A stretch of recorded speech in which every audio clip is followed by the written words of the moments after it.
Hello everyone, કેમ છો બધા? મજામાં ને? Hope you all are fine and safe.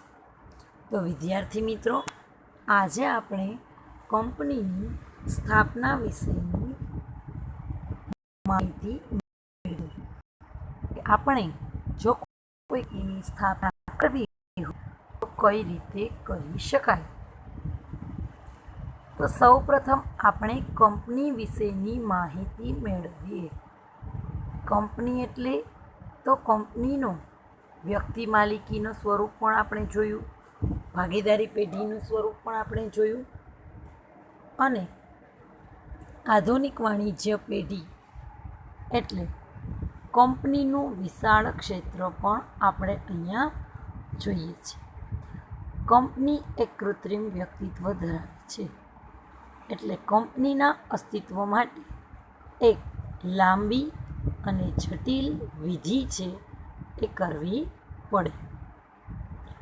કૃત્રિમ કાનૂની વ્યક્તિત્વને અસ્તિત્વમાં લાવવાનું કાર્ય કરનારને આપણે કંપની તરીકે ઓળખીએ છીએ. કૃત્રિમ કાનૂની વ્યક્તિત્વને અસ્તિત્વમાં લાવવાનું કાર્ય કરનારને આપણે કંપની તરીકે ઓળખીએ છીએ. કંપનીનો સામાન્ય કોઈ અર્થ નથી કે કાયદાકીય રીતે કે ટેકનિકલી રીતે કોઈ ચોક્કસ અર્થ નથી, પરંતુ બ્રિટિશ કોમન લો મુજબ કંપનીને કાયદાકીય વ્યક્તિ અથવા તો કૃત્રિમ વ્યક્તિ, આવા બે અર્થથી આપણે ઓળખીએ છીએ. તમને બધાને ખબર છે કે કંપનીના સભ્યો બદલાઈ જાય, કંપનીના સભ્યો નિવૃત્ત થાય કે પછી કંપનીના સભ્યો મૃત્યુ પામે, આનાથી કંપનીના અસ્તિત્વ ઉપર કોઈ પણ પ્રકારની અસર પડતી નથી. આનો એક ચોખ્ખો મતલબ એ નીકળે કે કંપનીમાં મૂડીરોકાણ ગમે તે વ્યક્તિ કરતું હોય, બરાબર, એનાથી કંપનીને કોઈ મતલબ નથી. કંપનીને તો માત્ર પૈસા રોકનાર વ્યક્તિની જ જરૂરિયાત હોય છે. આના ઉપરથી આપણે વ્યાખ્યા જોઈ શકીએ. કંપની ધારા 2013 મુજબ, કંપની ધારા 2013 મુજબ કંપની એટલે કંપની ધારા 2013 પ્રમાણે સ્થપાયેલી કંપની કે આ પહેલાંના કોઈ પણ કંપની ધારા પ્રમાણે સ્થપાયેલી કંપનીને આપણે કંપની તરીકે ઓળખીએ છીએ. એવું નથી કે 2013માં સ્થપાયેલી કંપનીને જ આપણે કંપની કહીએ. આ પહેલાં પણ ઘણી બધી કંપનીઓ સ્થપાયેલી હોય છે, તો આ બધી જ સ્થપાયેલી કંપનીને આપણે કંપની તરીકે જ ઓળખતા હોઈએ છીએ. હવે અહીંયાથી એક 4 ગુણનો મુખ્ય પ્રશ્ન પૂછાય. કંપનીનો અર્થ આપી કંપનીના લક્ષણો જણાવો. કંપનીની વ્યાખ્યા આપી કંપનીના લક્ષણો જણાવો. અર્થ પૂછાય તો કોઈ કોમન અર્થ નથી, એક સામાન્ય અર્થ છે. કંપની લો બોર્ડ કંપનીનું કાયદાકીય વ્યક્તિ અથવા તો કૃત્રિમ વ્યક્તિ. પણ વ્યાખ્યા પૂછાય તો કંપની ધારા 2013 પ્રમાણે સ્થપાયેલી અથવા તો આ પહેલાંના કોઈ પણ કંપની ધારા પ્રમાણે સ્થપાયેલી કંપનીને આપણે કંપની જ કહીએ. અને લક્ષણોના 8 મુદ્દા જણાવવા, જેમાં પહેલો જ મુદ્દો છે સ્વતંત્ર વ્યક્તિ. સ્વતંત્ર વ્યક્તિત્વ કંપનીનું આ એક વિશિષ્ટ લક્ષણ છે. ખાસ અંડરલાઈન કરજો. કંપનીનું વ્યક્તિત્વ હંમેશા કેવું હોવું જોઈએ? સ્વતંત્ર. આ એક વિશિષ્ટ લક્ષણ છે. આમ કંપનીનું કાયદાકીય સ્વતંત્ર વ્યક્તિત્વ હોય છે. કેવું હોય? સ્વતંત્ર વ્યક્તિત્વ. પહેલું, કંપનીનું વ્યક્તિત્વ સ્વતંત્ર છે એટલે લામ ઉપરથી જાવડી જશે. વિશિષ્ટ લક્ષણ, એમાં અંડરલાઇન અથવા તો બોક્સ બનાવો. તમને પ્રશ્ન એમ પણ પૂછાય કે કંપનીનું વિશિષ્ટ લક્ષણ જણાવો. બરાબર, તો તમારે લખવાનું સ્વતંત્ર વ્યક્તિત્વ. બીજું, કંપનીના સભ્યોની મર્યાદિત જવાબદારી. કંપનીના સભ્યોની મર્યાદિત જવાબદારી એટલે કંપની કાયદાકીય રીતે વ્યક્તિત્વ ધરાવે છે. હવે કંપની તો કે વ્યક્તિ તરીકે સંપત્તિ કે જવાબદારીની માલિક પણ હોય. કંપનીના નામે પણ આપણે મિલકત ખરીદી શકીએ અને કંપનીના નામે પણ મિલકત વેચી શકાય. એટલે કંપની વ્યક્તિ તરીકે સંપત્તિ અને જવાબદારીની માલિક છે. પણ સભ્યોની જવાબદારી કેટલી? તો કે માત્ર તેમણે ધારણ કરેલા શેર પૂરતી જ મર્યાદિત. સભ્યોની જવાબદારી કેવી? તો કે તેમણે ધારણ કરેલા શેર પૂરતી મર્યાદિત. છતાંય અમર્યાદિત જવાબદારીવાળી કંપનીની પણ રચના થઈ શકે છે. કેવી? અમર્યાદિત. પણ અત્યારે ખૂબ જ ઓછી હોય છે. અત્યારે તો કે મર્યાદિત જવાબદારીવાળી કંપની હોય એની જ રચના થાય. હું કોઈ કંપનીના શેર ખરીદું તો મારી જવાબદારી કેટલી? તો કે મેં જેટલા શેર ખરીદ્યા એટલી જ મારી જવાબદારી ઊભી થવી જોઈએ. વધારાની જવાબદારી હું લેવા તૈયાર નથી અને હું ઊભી થાવ પણ નહીં. એનાથી આગળ કાયમી અસ્તિત્વ. કંપની કૃત્રિમ વ્યક્તિત્વ ધરાવતી વ્યક્તિ છે અને તે કાયમી અસ્તિત્વ ધરાવે છે. કંપની કેવું અસ્તિત્વ ધરાવે છે? તો કે કાયમી. કંપની કેવું અસ્તિત્વ ધરાવે છે? તો કે કંપની કાયમી અસ્તિત્વ ધરાવે છે. એનો મતલબ તમે અહીંયા જોયું હતું કે કંપનીમાં કોઈ સભ્યનું બદલાઈ જાય, નિવૃત્ત થાય, મૃત્યુ પામે તો કંપનીના અસ્તિત્વ ઉપર કોઈ જ પ્રકારનો ફેરફાર થતો નથી. ખાસ આ વસ્તુ અંડરલાઇન કરજો. એટલે અહીંયા એ જ વસ્તુ છે કે તેના સભ્યોનું મૃત્યુ થાય, બીમાર પડે એટલે માંદગી થાય તો કંપનીના અસ્તિત્વ ઉપર કોઈ જ પ્રકારની અસર થતી નથી. જેને આપણે શું કહીએ છીએ? કાયમી અસ્તિત્વ. વ્યક્તિ જીવે કે વ્યક્તિને કાંઈ થાય તો કંપનીના અસ્તિત્વને એમાંથી કોઈ અસર થાય નહીં. અલગ મિલકત. કંપની એક અલગ વ્યક્તિ હોવાને કારણે તે પોતાના નામે મિલકત ખરીદી શકે, વેચી શકે અને કોઈ પણ શેરહોલ્ડર છે એ કંપનીની મિલકત ઉપર કોઈ અધિકાર નથી. આ એક વસ્તુ ખાસ નિયમ અંડરલાઇન કરી લેજો. કંપની પોતાના નામે મિલકત ખરીદી શકે, કંપની પોતાના નામે મિલકત વેચી શકે, પણ શેરહોલ્ડરનો આમાં કોઈ પણ પ્રકારનો અધિકાર નથી. કારણ કે કંપનીનો સાચા માલિકો તો શેરહોલ્ડરો છે, પણ વસ્તુ લીધી કોના નામે હોય? કંપનીના નામે. એટલે શેરહોલ્ડર ઉપર આમાં કોઈ પણ પ્રકારનો અધિકાર નથી. ત્યારબાદ છે શેરોનું હસ્તાંતરણ. હસ્તાંતરણ જ્યાં શબ્દ આવે ત્યાં આપણે ફેરબદલી શબ્દને પકડવો. હસ્તાંતરણ મતલબ ટ્રાન્સફરેબિલિટી. હવે ખાસ ફેરબદલી ક્યારે થાય, હસ્તાંતરણ ક્યારે થાય? તો કે નિયમન પત્રમાં જણાવેલ નિયમ અનુસાર કંપનીની શેરની ફેરબદલી છે એ થઈ શકે છે. ખાસ વસ્તુ જોજો, કેમાં નિયમ હોવો જોઈએ? કંપનીના નિયમન પત્રમાં. જો કંપનીના નિયમન પત્રમાં આ અંગેનો ઠરાવ હોય બરાબર, તો જ આપણે શેરનું શું કરી શકીએ? હસ્તાંતરણ. શેરનું હસ્તાંતરણ એટલે શેરની ફેરબદલી. આગળ, કંપની દાવો કરી શકે છે ને કંપની ઉપર પણ દાવો થઈ શકે છે. દાવો મીન્સ ક્લેમ.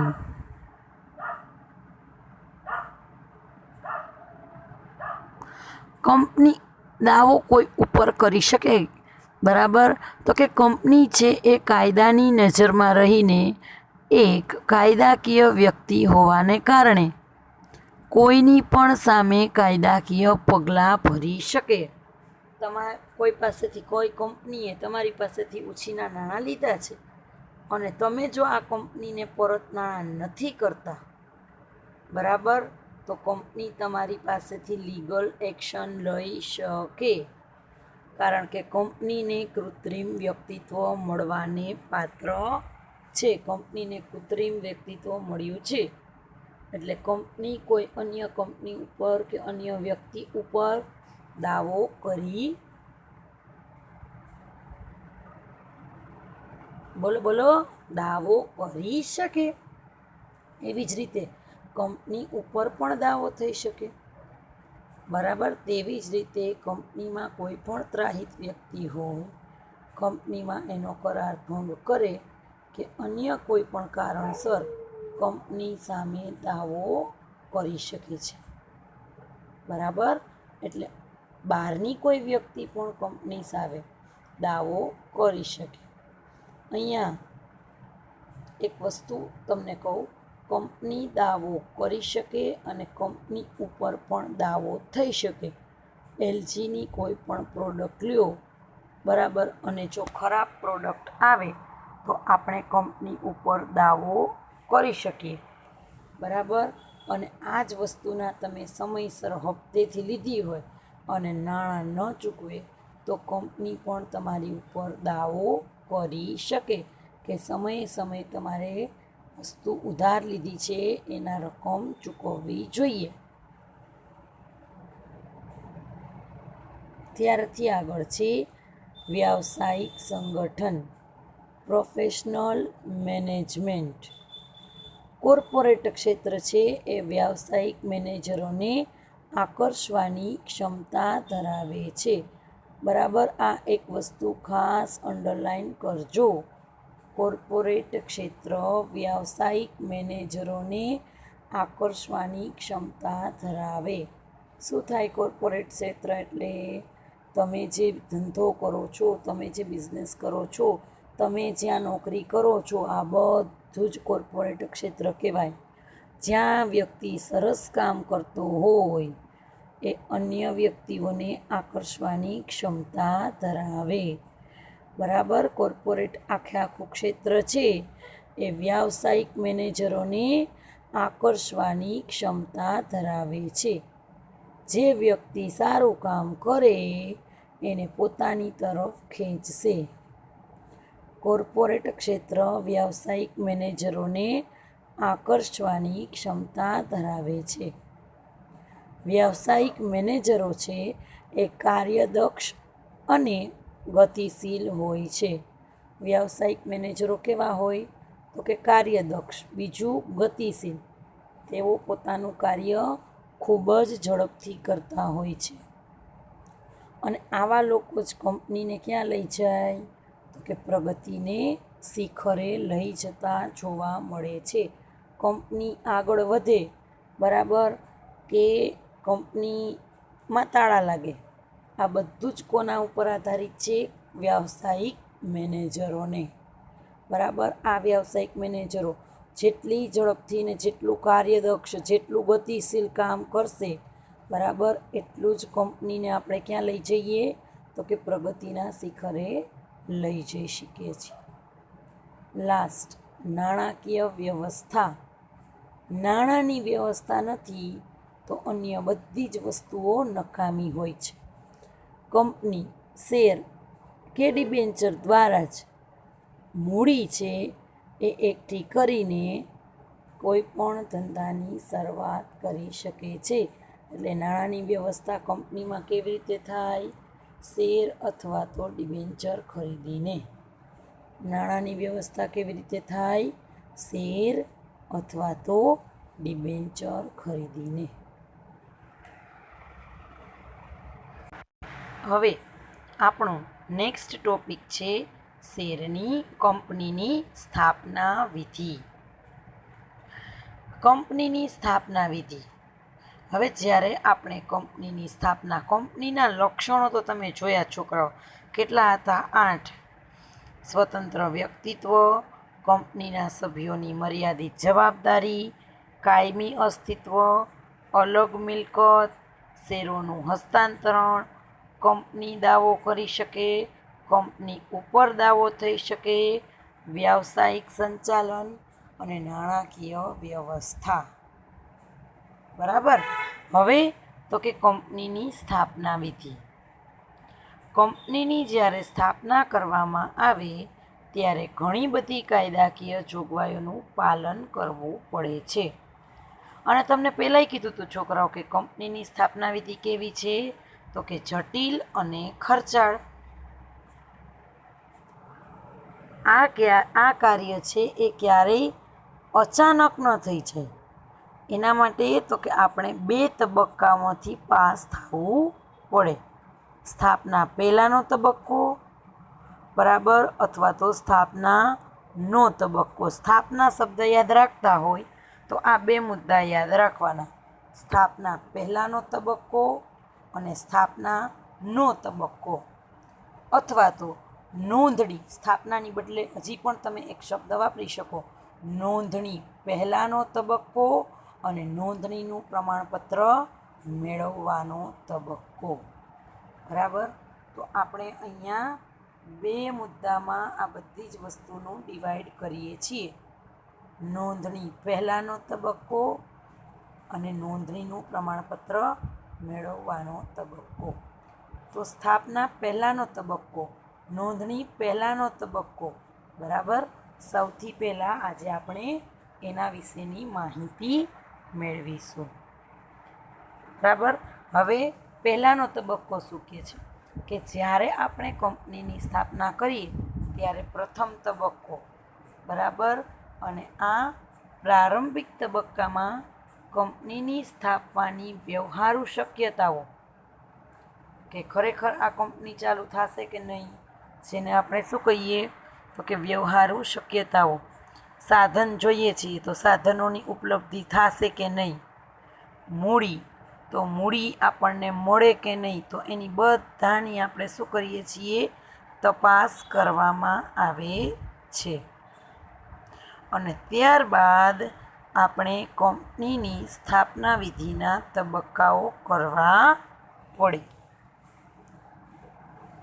એમાં જ કંપનીની સ્થાપનાનો પહેલાંનો તબક્કો કેટલા ભાગમાં વિભાજિત છે? 5 ભાગમાં. ધંધાની સ્થાપનાનો વિચાર, પ્રાથમિક તપાસ, વિગતવાર તપાસ, સંસાધનોની સગવડ અને નાણાકીય વ્યવસ્થા. ધંધાની સ્થાપનાનો વિચાર, પ્રાથમિક તપાસ, વિગતવાર તપાસ, સંસાધનોની સગવડ અને નાણાકીય વ્યવસ્થા. કોઈ પણ વ્યક્તિ પોતે બિઝનેસ કરવા માંગે છે ત્યારે એ હંમેશા શું કરશે? તો કે સૌથી પહેલાં ધંધાની સ્થાપનાનો શું કરશે? એ કોઈ પણ વ્યક્તિ શું કરશે? તો કે સૌથી પહેલાં એ વ્યક્તિ ધંધાની સ્થાપનાનો વિચાર કરશે. ધંધાની સ્થાપનાનો વિચાર કંપનીના સ્વરૂપમાં ધંધાની સ્થાપના અંગેનો એક ખ્યાલ હોય. આ ખ્યાલ કોને આવે? તો કે આ ખ્યાલ કોઈ એક વ્યક્તિને પણ આવે અને વ્યક્તિના સમૂહને આવે. ખાસ જોજો, કંપનીની સ્વરૂપમાં ધંધાની સ્થાપના અંગેનો ખ્યાલ. ધંધાની સ્થાપના અંગેનો ખ્યાલ કોને આવે? તો કે માત્ર ને માત્ર કોઈ એક વ્યક્તિને પણ આવે અને વ્યક્તિઓના સમૂહને પણ ધંધાની સ્થાપનાનો ખ્યાલ છે એ ઉદ્ભવતો હોય છે. અને આ ખ્યાલ છે એ ધંધાની સ્થાપના તરફ દોડી જાય છે. મને એવો વિચાર આવે તો કોઈ એકલાને પણ આવે, અને જ્યારે 4-5 વ્યક્તિઓ હળી મળીને બેઠા હોય તો વ્યક્તિઓના સમૂહને પણ ધંધાની સ્થાપનાનો વિચાર આવી શકે છે.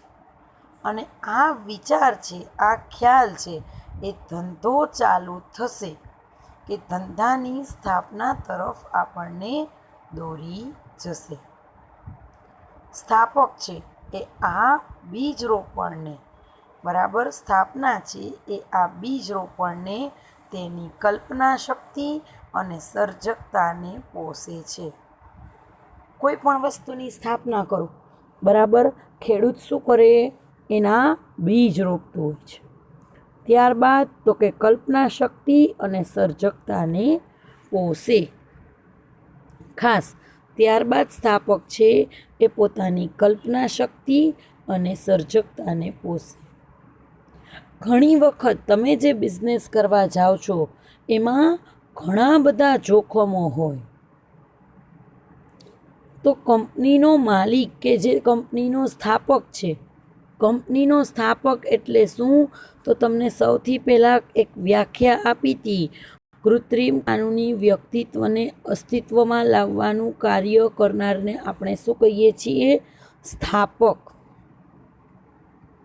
સ્થાપકને અન્ય પ્રયોજક, પ્રવર્તક કે પ્રમોટરના નામેથી ઓળખીએ છીએ.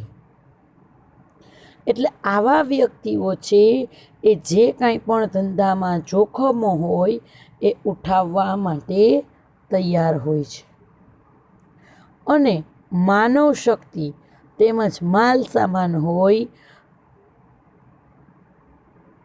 એને ક્રિયાશીલ કરી અને ધંધા તરફ વાળે છે. બે વસ્તુ ભેગી જોઈએ, માણસોની પણ શક્તિ જોઈએ અને માલ સામાન, તો જ કોઈ ધંધો આગળ વધે. અને ત્યારે જ કંપનીનું સ્વરૂપ છે એ અસ્તિત્વમાં આવે. એટલા માટે કંપનીને પ્રવર્તકનો માનસ પુત્ર તરીકે ઓળખવામાં આવે છે. ખાસ ખાસ ખાસ અંડરલાઈન કરજો, કંપનીને પ્રવર્તકનો માનસ પુત્ર કહેવામાં આવે છે. પ્રવર્તકનો માનસ પુત્ર કોને કહેવાય? કંપનીને. પ્રવર્તકનો માનસ પુત્ર કોને કહેવાય? કંપનીને. પ્રવર્તકનો માનસ પુત્ર કોને કહેવાય? કંપનીને. એટલે કંપનીને પ્રવર્તકનો માનસ પુત્ર તરીકે ઓળખવામાં આવે છે. ત્યારબાદ પ્રાથમિક તપાસ. પ્રાથમિક તપાસ, પ્રાઇમરી ઇન્વેસ્ટિગેશન. હવે સૌથી પહેલાં તો વૈચારિક ખ્યાલની શક્યતાઓ કોના દ્વારા તપાસવામાં આવે છે? તો ફરી જવાબ આવશે નિષ્ણાંતો. વૈચારિક ખ્યાલની શક્યતાઓ નિષ્ણાંતોને પૂછીને જ કરવામાં આવે. બધા જ ડિસિઝન, કંપની ચાલુ કરવા જેવા મોટા ડિસિઝન આપણે આપણી જાતે લઈ શકીએ નહીં. એટલે વૈચારિક ખ્યાલની શક્યતાઓ નિષ્ણાંતો દ્વારા તપાસવામાં આવે છે. ખાસ આપણને કેટલી આવક થવાની છે અને આપણને કેટલો ખર્ચ થશે, આનો આપણે શું લગાડીએ? અંદાજ. આટલી આવક છે અને આટલો ખર્ચ, આ બંને વસ્તુનો અંદાજ લગાડીએ અને જો પરિણામ સંતોષકારક હોય કે સાચું લાગે કે ના ધંધામાં આગળ વધવા જેવું છે, તો જ આપણે ઘનિષ્ઠ તપાસ કરવાની. નહીંતર ઘનિષ્ઠ તપાસ કરવાની જરૂર નથી. આપણે આજે છોકરાઓ કંપનીના લક્ષણો જોયા, બરાબર. કંપનીની સ્થાપના વિધિને બે ભાગમાં વહેંચી શકાય. નોંધણી પહેલાંનો તબક્કો અને નોંધણીની પ્રમાણપત્ર મેળવવાનો તબક્કો. નોંધણી પહેલાંનો તબક્કો, જેમાં બે ટોપિક આજે જોયા, ધંધાની સ્થાપનાનો વિચાર અને પ્રાથમિક તપાસ. બરાબર. આ બંને મુદ્દામાં પ્રાઇમરી ઇન્વેસ્ટિગેશન સુધી જોયું. અને ઘનિષ્ઠ તપાસને અન્ય વિગતવાર તપાસ તરીકે જ ઓળખીએ છીએ, બરાબર. ને જે આપણો આગલો મુદ્દો છે. તો વિદ્યાર્થી મિત્રો, આજ માટે આટલું રાખીએ. Thank you all of you. Bye. Have a nice day.